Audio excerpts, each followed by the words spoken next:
E aí, meus amores, minhas amoras, tudo bem com vocês? Tudo chique? Bom, muito bem-vindos ao nosso segundo semestre, né, desse ano tão misterioso, curioso, diferente que tem sido, né, e muito dolorido também por grande parte da sociedade, claro, difícil, né? Mas estamos enfrentando de cabeça em pé, de cabeça erguida, e temos que fazer isso, porque na verdade a nossa única opção é lutar, né? A nossa única opção é melhorar, é nos desenvolver. A história nos ensina muito num período como esse, sabe? Porque a história, ela nos mostra como que o ser humano já sobreviveu a coisas muito difíceis, né? Olha a gripe espanhola, olha a Primeira e a Segunda Guerra Mundial. A Segunda Guerra Mundial, quase 60 a 80 milhões de seres humanos mortos, né? Uma coisa impressionante. E mostra como que nós somos capazes de melhorar e de fazer melhor, de fazer diferente. Então vamos melhorar, buscar sermos a nossa própria, a nossa melhor versão. Né? Cada um de nós tem uma verdade a ser exposta, né? Então que nesse segundo semestre a gente possa buscar sermos a nossa melhor versão. Lutarmos com coragem, sem preguiça. A preguiça é a maior inimiga do sucesso. Né? Então, muita coragem, muito ânimo, porque a força de vontade é mais poderosa que qualquer bomba nuclear. Tá legal? Então, olha só. Nós vamos pegar o volume 2, página 13, para estudarmos a filosofia da Grécia Antiga. Você lembra que a gente estava estudando Grécia Antiga de maneira geral? Né? E aqui a gente vai entrar no pensamento filosófico agora da Grécia Antiga. Pegue aí o seu livro, coloque a data, se organize, tenha ânimo, coragem, seja uma pessoa organizada, tá? Então vamos ler aqui, olha na página 13. Uma das mais importantes contribuições gregas para a sociedade ocidental foi a filosofia, nascida no século 6 antes de Cristo. Então a gente fala que a filosofia, ela nasce no século 6 antes de Cristo, pessoal. Olha quanto tempo atrás, né?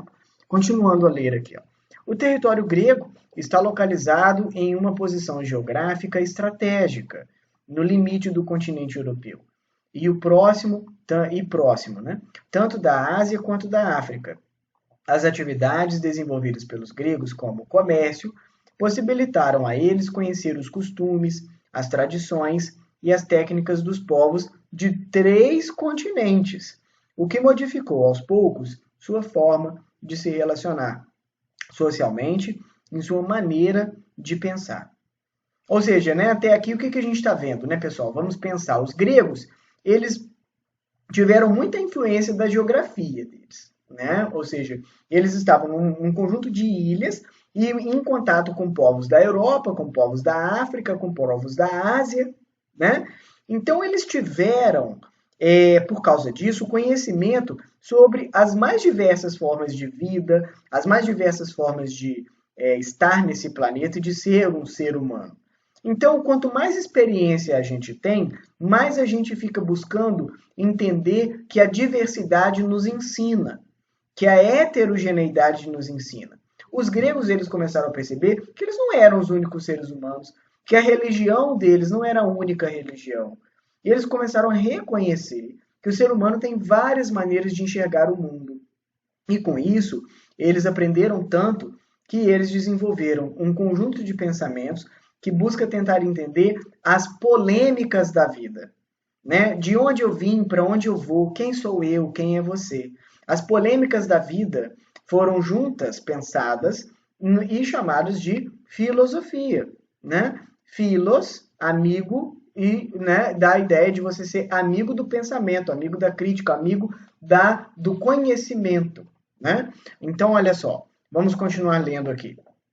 Os novos conhecimentos deixaram os gregos intrigados com as explicações que esses povos tinham sobre o mundo que os cercava. A origem do pensamento racional está justamente no desejo deles de discutir e refletir para descobrir mais possibilidades de respostas. Assim nascia a filosofia. Em Atenas, viveram diversos filósofos, entre eles, né, entre os quais destacamos Sócrates, Platão e Aristóteles. Olha lá, vamos falar um pouquinho sobre o Sócrates, que foi um dos maiores filósofos que inauguraram a ideia, né, de você não só filosofar, mas ensinar pessoas a fazerem filosofia. Olha, o Sócrates, ele era ateniense e vivia modestamente pelas ruas de Atenas. Ele era um cara pobre, né? Ele não vivia muito com muita riqueza. Ele conversava com as pessoas e perguntando-lhes sobre justiça, bondade, coragem, felicidade, entre outros termos. O Sócrates é aquele cara doidaço, né? Ele chega na rua e fala: e para você, o que é o amor? O que é felicidade? Fulano, o que é coragem? Ciclano, o que é justiça? Então ele era um cara preocupado em entender o que são esses conceitos que nós temos e que determinam a nossa vida. Como as pessoas sempre tinham diferentes respostas às suas perguntas, o Sócrates criou seu princípio de conhecimento, apoiado nos questionamentos. Então, Sócrates ele teve um próprio sistema dele, né? Ele começava a questionar. Por quê? Por quê? Por quê? Por quê? E de tantas pessoas ir respondendo Sócrates, as pessoas iam respondendo a elas mesmas. O Sócrates sacou uma coisa: quanto mais você vai perguntando, mais a pessoa consegue ir organizando o pensamento dela e descobrindo coisas sobre elas mesmas. Então, por meio do questionamento e por meio da pergunta, o Sócrates conseguiu perceber que nós, seres humanos, vamos nos descobrindo. E você se pergunta coisas sobre a sua vida? Você se pergunta o que é o amor, o que é a amizade, o que é a felicidade, o que é a religião, o que é o ser humano, o que é a paz, o que é a guerra? Você, quanto mais se perguntar e se questionar, mais será uma pessoa que caminha em direção ao conhecimento, à liberdade. É isso que nos ensina o Sócrates, né? Ele partia da ideia de que, para conhecermos um assunto, era necessário reconhecer que o ignoramos. Então ele diz: sei que nada sei. Primeira coisa é a gente assumir que a gente não sabe as coisas. E por isso a gente tem que aprender, a gente tem que estudar, a gente tem que amar o conhecimento, né? Sei que nada sei, né? O que eu sei é que eu não sei de nada. É isso que diz ele, né? Olha, o que eu sei é que eu não sei de nada. Então, o meu primeiro passo eu já dei. Eu reconheço que eu não sei nada. Então, a partir de agora, eu vou saber mais, eu vou estudar mais. Né? Então, ele partia da ideia de que, para conhecermos um assunto, era necessário reconhecer que o ignoramos. A sua atitude de questionar tudo e todos foi considerada por um grupo de atenienses que o prendeu, então foi condenada, né, por um grupo de atenienses. O Sócrates ele era tão questionador que ele foi preso. O Sócrates foi julgado e condenado à morte quando ele já tinha 70 anos de idade. Ele foi acusado de não acreditar nos deuses, ele não acreditava nos deuses, né, e corromper a juventude por ensinar-lhe a questionar ideias consideradas verdadeiras. Ele foi obrigado a tomar cicuta, um veneno mortal. Né? Então, olha só que coisa. O Sócrates ele foi condenado por ser um professor. O Sócrates ele foi condenado por instigar as pessoas. Né? Então, hoje, estaríamos todos condenados a tomar cicuta se estivéssemos na Grécia Antiga pensando. Mas ainda bem que hoje nós reconhecemos que, assim como Sócrates, perguntar, questionar, é exatamente aquilo que nos faz ser mais livres. Temos que questionar tudo, para que então possamos nos descobrir. Vamos ver um pouco sobre as ideias de Platão. Platão foi um dos mais brilhantes alunos do Sócrates. Né? Ele questionava os mitos e a democracia ateniense. Ele questionava a religião, que para ele gerava a corrupção política.